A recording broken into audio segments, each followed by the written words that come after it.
atendiendo pues a sus clientes, y vemos cómo esas madres, sus hijos desde los 5 años, 4 o 5 años, son niños ya trabajadores, y ahí entonces identificamos una indefensión frente a la trayectoria social. Ese concepto de indefensión lo ha ubicado claramente Bustelo y Minujín en un texto que se llama la niñez indefensa, creo que así se llama, bueno, ahí está en la bibliografía, y en donde habla justamente que si no hay posibilidades de que esta madre haya una reconversión en su trayectoria social para sus hijos a través de la educación, a través del cuidado, a través de una buena salud, estos niños van a ser más pobres de lo que hoy es esa mamá pobre, y eso es lo que se llama el círculo perverso de la pobreza. La pregunta mía es, los psicólogos, el conocimiento psicológico, ¿cómo está aportando para transformar esa realidad que viven tantas familias y tantos niños para que se generen procesos de reconversión de esa trayectoria social, que pasen de la exclusión a la inclusión, ¿cierto? De la pobreza a un desarrollo sostenido. Pero lo que estamos viendo hoy con muchos de los programas que se tienen frente a la erradicación de la pobreza es que, como son proyectos de carácter paternalista, entonces se evalúa a la gente a ver a qué nivel del SISBEN pertenece, entonces que pertenezca al 1 y 2, ya del 3 para arriba no hay apoyo, si pertenecen al 1 y al 2 reciben subsidio, y ese subsidio es, si las madres tienen niños pequeños, reciben un subsidio para salud y alimentación de los niños, y si tienen niños en edad de escolar, se les apoya con otro subsidio para la educación, pero si son mujeres, madres cabeza de hogar, también se les da. Pues saben que lo que está pasando, se están separando de sus esposos para poder acceder al subsidio. Teniendo 5 o 6 hijitos, se están embarazando para tener ese otro subsidio. Miren ustedes, y la plata, y eso de la forma de cómo gastamos la platica del día a día es muy importante. Eso no es solamente un asunto, eso es un asunto de la cotidianidad. Pero tampoco invierten en su casa ni en tener unas mejores condiciones, porque si vuelven nuevamente los encuestadores del SISBEN y si ven que han conseguido otras cosas, también les retira el subsidio.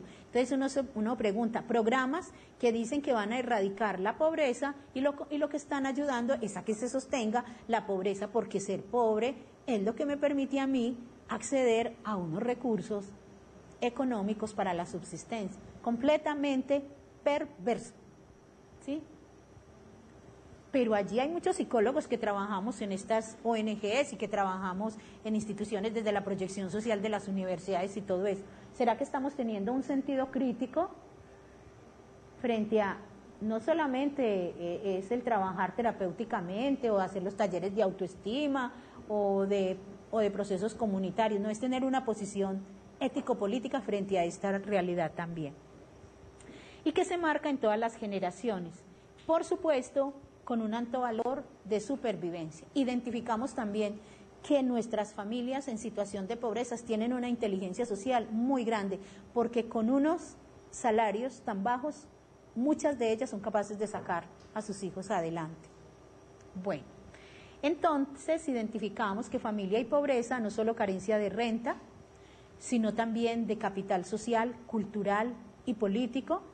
El capital cultural, en donde la educación se valora como un proceso de emancipación, y creo que ahí hay una pista muy importante para nosotros, porque los procesos terapéuticos también son formadores, los procesos sociales, etcétera. El capital social los valoran como fundamentales en esas redes institucionales. Ellos dicen que si no existieran las redes interinstitucionales, la vida de ellos sería mucho más complicada y que su pobreza sería mucho más extrema.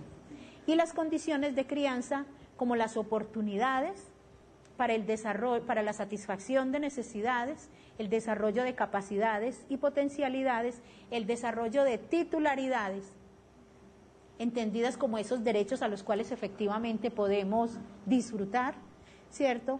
Y titularidades también para los agentes de socialización. Es muy difícil que nosotros le pidamos a una madre trabajadora sexual, ¿cierto?, que sea tierna con su hijo cuando no puede ni tener ni siquiera los mínimos espacios. Mire, y esto lo vivimos en una experiencia. Nos fuimos con ellos en un evento de integración familiar al Campus 3 de la universidad.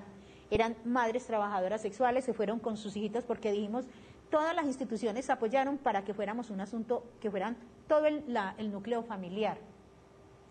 Y generemos como stand en donde cada uno podría elegir con qué quería trabajar, ¿cierto? Y fue muy interesante cuando ver una madre, la madre que yo les digo, que es trabajadora sexual y que tiene 6 hijitos, toma un cuento de allí, se va para un espacio con sus hijitos y comienza a leerle el cuento. Y los niños le hacían preguntas a ella, y ella con sus propias palabras, con su saber, les respondía sobre las preguntas que le hacían los niños. Al final ella decía, es la primera vez que yo tengo la oportunidad de sentarme con mis hijitos a hablar con ellos sin tener que pensar en qué les voy a dar ahora para el almuerzo. Un espacio de un día nada más. ¿Se imaginan lo que pasa con los otros días de la semana con esa mamá? Para nosotros irles a dar un discurso que hay que ser tiernos con los niños, que hay que cuidarlos mucho, si es que los niños, sabiendo que ahí la situación no es del afecto de esa mamá con ese hijito, no es que ya no lo sepa querer, sino que está inmersa en unas condiciones materiales y sociales que obstaculiza esa posibilidad de encuentro con esos hijitos. Entonces, aquí lo que yo quiero es que ni pensemos en la familia como ese nicho, como una panacea del amor, de la ternura, pero tampoco la satanicemos como la responsable de todo, porque aquí hay una responsabilidad del Estado, hay una responsabilidad de la sociedad civil y una responsabilidad de la sociedad colombiana frente a tal.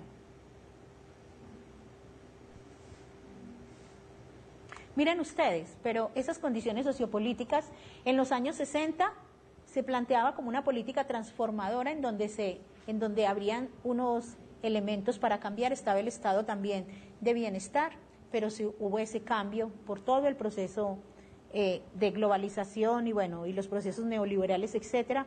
Entre los años 80 y 90 la política se subordina a la economía, efecto de todo el neoliberalismo. Los valores son vistos hoy como necesarios para progresar en una sociedad de logro y se relativizan aquellos valores más tradicionales. Los maestros valoran la autonomía y la propia competencia de la acción. Ya hablamos del fenómeno de la doble hibridación, ¿cierto? Sí. Sigamos. Bueno, ¿qué tensión? Y el otro aspecto que tiene que ver con la política, pues está muy relacionado también con esa toma de decisiones y con la forma como estos programas y proyectos están posibilitando que efectivamente se genere un desarrollo o simplemente lograr un equilibrio homeostático que lo que genera es dependencia dependencia fundamentalmente. ¿Cuáles son esas tensiones y desplazamientos que identificamos?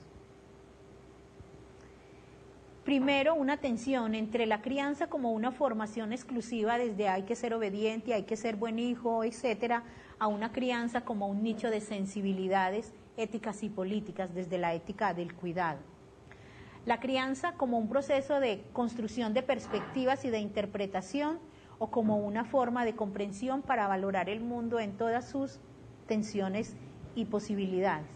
De familia como esencia de familia como esencia a la misma familia, ¿sí? O de la familia como esencia, más bien a familia como devenir, es que la familia se hace haciendo y es siendo, y eso creo que es igual también como ocurre para los seres humanos. Nosotros vamos siendo en la medida, o somos en la medida en que vamos siendo. El referente simbólico, cuando accionan al menos en la interpretación de la intención los miembros en procesos de reconocimiento y de distribución de relaciones equitativas. Como muchas veces dicen los niños, es que yo por ser niño me ponen a hacer lo más maluco, ¿cierto? Como me decía un periodista a mí en algún momento, es que nosotros hemos vivido una situación muy complicada, porque una persona que tiene más o menos 50 años me decía, es que cuando éramos niños la carne fue para nuestros papás, y hoy que somos papás la carne es para nuestros niños, por lo tanto nosotros fuimos una generación desnutrida, ¿cierto? Bueno. Qué teoría tan fuerte, ¿cierto? ¿Cierto? Sigamos, Gloria. Bueno.